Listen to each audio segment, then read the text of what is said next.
The concept of the rule of two confused the Jedi a great deal, which was likely why it took them so long to begin looking for Darth Sidious. Greetings again, Acolytes, and welcome back to the archives. Some time ago, we released a video where we discussed why the Jedi Council was convinced that Sidious was a myth. But since then, we began to wonder if they didn't believe in Darth Sidious, then who did they think trained Darth Maul? How did they reason that Dooku was a Sith? And why did it take them so long to figure out that Sidious was actually real? Someone in the comments pointed out that they did do some of their own investigations. However, we found not only were they looking in the entirely wrong place, but it was far too little too late. And it all circles around to the concept of the rule of two, which utterly baffled the Jedi. So join us as we talk about how Darth Bane's ancient philosophy became the greatest stumbling block for the Jedi High Council. To begin our journey, we'll have to go all the way back to the Jedi's first and their only interaction with Darth Bane. During this time, the Dark Lord and his apprentice Zana were on the world of Tython, as Bane was attempting to uncover the secret of how to rid himself of the parasitic Orbalisk armor that was threatening to take his life. However, the Sith were followed and attacked by a strike team of Jedi warriors, and after an intense duel, the Sith managed to slay every Jedi. But right as Bane was about to finish one of them with Force Lightning, the Jedi summoned the last of their energy to surround Bane in a sort of Force shield. This contained the Force Lightning within the shield, causing Bane to strike himself all over. This charred the Dark Lord's body and rapidly killed the Orbalisks, who began releasing copious amounts of toxin that would kill Bane. To save her master, Zana would rush Bane to her cousin, Darovit, to the planet of Umbria, where the Sith knew of a renowned healer. Once, a long time ago, the healer had saved Darth Bane's life from a poison, but this was only after the Dark Lord threatened to murder his daughter. The healer himself was incredibly mentally resilient and could not be broken with torture, but his daughter proved to be his only weakness. After Bane left the first time, he sent his daughter away to school off-world so that she could be safe. But once Zana returned to have him heal Bane again, the healer refused. Zana was unable to sway him one way or the other because of his mental fortitude, and her master was quickly dying. So in order to garner his help, Zana ended up making a deal with the healer. The man would be willing to help Bane again on one condition, that Zana give herself and her master up to the Jedi. Reluctantly, Zana sent a message directly to the Jedi, but she had a plan. After the healer took care of Bane and saved his life a second time, Zana ultimately slew him. Afterwards, the Dark Lady turned to her own cousin and used her Sith magic to bend his mind to cause him to go insane. As soon as the Jedi strike team landed, Zana took her still unconscious master Bane and hid beneath the floors of the healer's home. The mad cousin sprinted out of the house and attacked the Jedi in a crazed fury. Zana had been very clever to arm him with the lightsaber of one of the Jedi that they had murdered on Tython, and the Jedi team that arrived on Umbria very quickly and easily put down her cousin, killing him on the spot. And because they had no physical description of Bane whatsoever, just his name, the Jedi believed that this pathetic man had in fact been Bane, and that they had finally executed the very last Sith. The Order was entirely ignorant of the rule of two for the better part of the next 800 years. As far as the Jedi were concerned, the Sith were extinct once and for all, and the galaxy could finally rest. It wasn't until 181 BBY that a dark Jedi by the name of Kib Jeen spilled the beans. Kib had been a Jedi Padawan that found the cursed fortress of Darth Riven on the planet of Almas. The fortress was so potently imbued with the dark side that it was terraforming the land that surrounded it. The base had gripped the mind of the Padawan Jeen and led him to slay his master. The young Jedi would then go on into the fortress and would use the knowledge within to become a powerful dark side wielder, but not a Sith. He never officially became a Sith, though he did worship them. This worship led to him finding all sorts of dark side cults, and somehow finding out about the rule of two's existence. It isn't known whether he interacted with the Sith directly, but it is possible that he did. They could have simply decided to use him as a distraction, but if this were all true, then it backfired horrifically for the Sith. Jeen raised a cult army and made a massive issue that required the attention of the Jedi. They dispatched a consular and her Padawans to go deal with the issue and to bring the Dark Jedi to justice. After doing their work though, the Jedi had stopped his nefarious plan, and they entered a duel with the Dark Jedi and eventually struck him down. On his deathbed though, Jeen muttered some gibberish about the rule of two, saying with his dying breath that there were always two Sith, no more and no less. This greatly surprised the Jedi that overheard this, and they all reported it directly to the Council in great detail.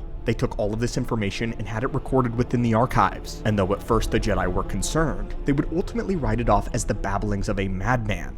Gene had indeed lost his mind in the fortress of Almaz. He murdered his own master and became obsessed with the aspects of the dark side. He was unrecognizable at the time of his death, so any credibility to the things that he was saying was called directly into question or dismissed outright. Not to mention, the Jedi were in deep denial about the Sith and their possible return. Their ancient enemies had nearly destroyed the Republic the last time around, and their extinction was met with widespread relief and peace. And so the Jedi were extremely hesitant to raise any alarm bells off of the ramblings of a psychotic cultist. So while they kept the idea of the Rule of Two in mind, they didn't actually look into it at all. But everything changed in the year 32 BBY with the arrival of Maul, which saw the loud and the blatant return of the Sith. When Qui-Gon Jinn faced down the Zabrak on Tatooine, he firsthand felt the power of the dark side, Maul's incredible training. Dark Jedi were one thing, and the Jedi had dealt with them plenty, but only those well-versed in the Jedi arts were capable of contending with one at the lightsaber, let alone a Jedi Master of Qui-Gon Jinn's caliber. The skill that Maul demonstrated was beyond anything that Qui-Gon had ever faced, and he gave the Jedi Master such a run for his money that it left Jinn exhausted when he returned to his ship.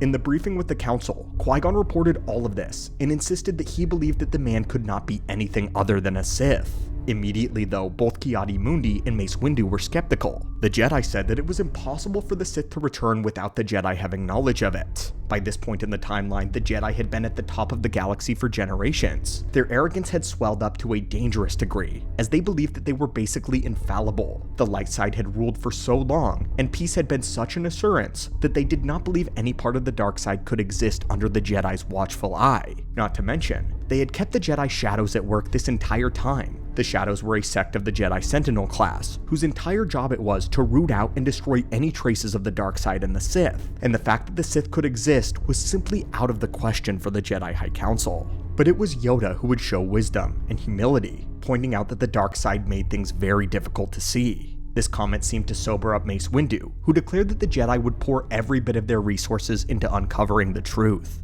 and they would make good. The investigation is something that happens off-screen both in the films and in basically all the written material. However, we do have evidence that the Jedi did end up learning about the real Darth Bane. The Book of the Sith contains a collection of works written by the Dark Lords of the Sith throughout the various ages. The Jedi possessed a lot of these works before they fell directly into the hands of Sidious, and the Masters often scribbled annotations in the margins. In Darth Bane's chapter, there are annotations made by Quinlan Vos, showing that the Jedi did acquire Bane's writing at some point during their investigations. Perhaps it was even Quinlan himself who found it. This chapter describes the Rule of Two in great detail, and it even talks about how Bane managed to slip the eye of the Jedi. Notes by Quinlan confirmed that the Jedi were aware of the Rule of Two because of the Dark Jedi gene. Also, when Yoda was having a vision of Korriban, he recognized the spirit of the true Darth Bane, and Yoda even stated that he knew who he was. But despite the light being shed on the surface of the Rule of Two, it only served to confuse the Jedi more. At Qui-Gon Jinn's funeral, Mace and Yoda discussed the matter of the Sith's return. This is where they first acknowledged the Rule of Two's legitimacy, but they speculate whether it was the Master or the apprentice that was killed by Obi-Wan. And this is where the big tangle begins. The Sith had become so powerful that the Jedi Council were incapable of discerning who was the Master and who was the apprentice. Later, when Dooku revealed himself as a Sith, many Jedi pinned the title of Master on Dooku. It just made sense. He had been the one to organize the war. He was training many dark side acolytes such as Ventress, though none of the acolytes were Sith, but we digress. And Dooku had proven himself to be insanely powerful, far beyond what the Jedi had thought was possible. And after Dooku managed to fight Yoda himself to stalemate on Geonosis, the Grand Master would later comment about how powerful Dooku had grown. But one thing troubled the Council. The Count mentioned yet another Dark Lord by the name of Sidious, one he alleged was controlling the Republic from behind the scenes. But as the Council considered and debated this new information, they dismissed this claim as impossible. The big reason behind this was because Dooku's own power. Yoda had acclaimed Dooku's new strength in the Force, and so if Dooku were to have a living master, that would imply that this Sith was on a level even beyond Yoda. The thought was too terrifying for the Jedi to consider. But secondly, and more important, the Council declared that if such a being existed on Yoda's level, then they would have certainly sensed their presence, especially since Dooku claimed that the man was right under their nose. It just seemed impossible that someone that powerful could exist without the Jedi's knowledge, and so they ruled Darth Sidious as nothing but a red herring, a lie by Dooku. In Darth Bane's chapter, Quinlan Vos comments something that seemed to show how most of the Jedi saw the Rule of Two. Quinlan writes this: Obi-Wan killed one Sith on Naboo. I think we could end this whole war by wiring out Dooku too. By and large, most Jedi believed that Maul and Dooku fit the rule of two model perfectly, and everyone believed that Dooku was the master. Meanwhile, the Council wasn't so sure because the math didn't add up. Maul had been killed before Dooku turned to the dark side, at least as far as they were aware, and so it couldn't be possible for Dooku to have trained under him. So that rules out Maul as the master, and Dooku as the apprentice, or vice versa. And another big wrench in their theorizing was the name Darth Tyrannus. Kenobi had come across this name first from Jango Fett, the man who hired him. Then they kept finding Tyrannus' fingerprints on the Separatist army and many underworld dealings. However, they did not know that Dooku and Tyrannus were the same for the entirety of the Clone Wars. The Council concluded that Tyrannus must be this mysterious master who trained Maul and seduced Dooku. The Council chased Tyrannus around, but they could never find him. He always seemed to be one step ahead of them. And of course, they never knew that it was simply Dooku's pseudonym, his Sith name. So for the next 2 years, the Jedi chased their own tail while ignoring the existence of Sidious. This would be until 19 BBY, mere months before the Clone Wars end, when Obi-Wan and Anakin learned that Dooku was Tyrannus on the world of Obadiah. Their discovery was linked with the strange movements of the Separatists, who seemed to know all of the Republic's plans. This prompted the Jedi to reopen investigation into Darth Sidious, and they had done so quietly as to not cause panic in the Senate. But now there was already panic, within the upper levels of the Jedi High Council in fact. They all began a mad dash to search for Sidious right in their own backyard, realizing finally that Sidious was real, and Dooku and Tyrannus were one. The Council even charged Captain Dine with the help of investigating who this Sidious was, and upon finding Sidious's hideout in the industrial sector of Coruscant known as the Works, Captain Dine and his squad accompanied Windu and several other Jedi in this investigation.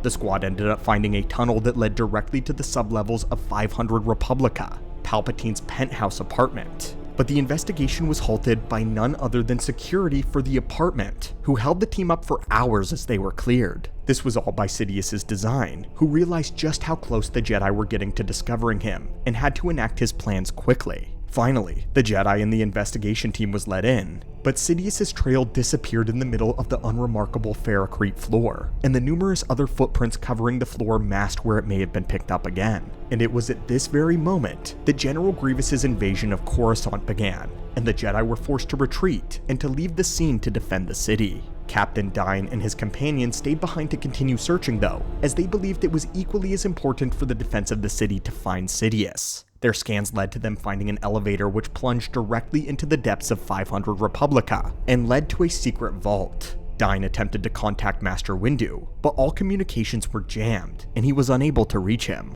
But that was when Sidious revealed himself at last, showing the captain his identity as Darth Sidious, before murdering him there. Shortly after, Palpatine returned to his apartment and assumed his identity as the Chancellor. Raida Shaak Ti and the Jedi team arrived to protect him from Grievous. And as we know, the General himself attacked the apartment in order to capture the Dark Lord, all according to the Chancellor's plan. In the novel Labyrinth of Evil, Mace Windu begins to put the pieces together eventually. This is what the novel reads as Mace travels with Palpatine down a bullet train shaft. How had Grievous known to attack 500 Republica? How had Grievous known? Mace asked to himself. Many Coruscanti knew that Palpatine resided in 500 Republica, but the location of his suite was a well-kept secret.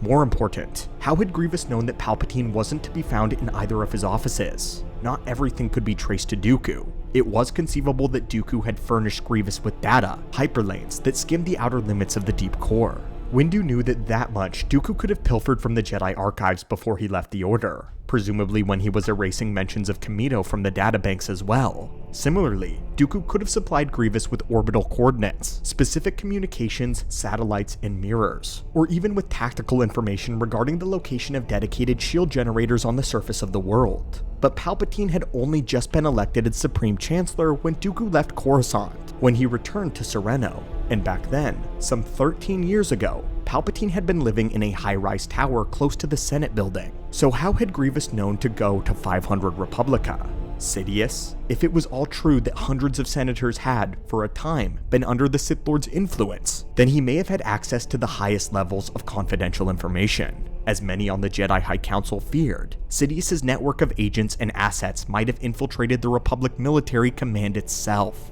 This suggested that the sneak attack on Coruscant had been years in the planning. Mace caught another glimpse of Palpatine, insulated by the flowing red robes of his hand-picked bodyguards. This was hardly the time to question him about his closest confidants, but Mace would make it his business to find the time later. And briefly, he wondered what had become of Captain Dyne's team. It was after this that Windu began to suspect that it had to be someone within Palpatine's own inner circle, someone who was pulling the strings and manipulating Palpatine himself. Perhaps an advisor, or one of his guards. Mace explained the only reason Palpatine himself was not a suspect is because he was the Chancellor, and he already ruled the galaxy. Mace never thought that Sidious's aims were higher than that, but he did admit that the dark side did surround the Chancellor. Soon though, Palpatine began making bolder moves, including electing Anakin to be on the council, which was a massive overstep of authority. And with Captain Dyne missing after the Battle of Coruscant, the Jedi felt that they had no one to turn to, except for Anakin. He was closer to Palpatine than any other Jedi, and since he was the chosen one destined to destroy the Sith, surely he can report on the Chancellor's dealings, and perhaps even root out Sidious. And that's actually exactly what he did, but never in the way that the High Council expected. So my friends, this was how Palpatine used the Rule of Two to expertly twist the minds of the Jedi, keeping them running around a single pole while he conducted his plans. The Jedi did end up getting dangerously close to finding him, but by then, it was too late, if only barely. If they had found him earlier, they could have ended the war, but unfortunately, Sidious was simply too far ahead of them. The Sith had been ahead of the Jedi since Darth Bane, who had tricked them hundreds of years earlier. And so my friends, thank you so much for joining us in the archives here today, and leave your thoughts on Palpatine, Bane, the Rule of Two, and the closest the Jedi ever got to uncovering Palpatine's true identity. Thank you so much for visiting the archives here today, my friends, and as always, may the Force be with you.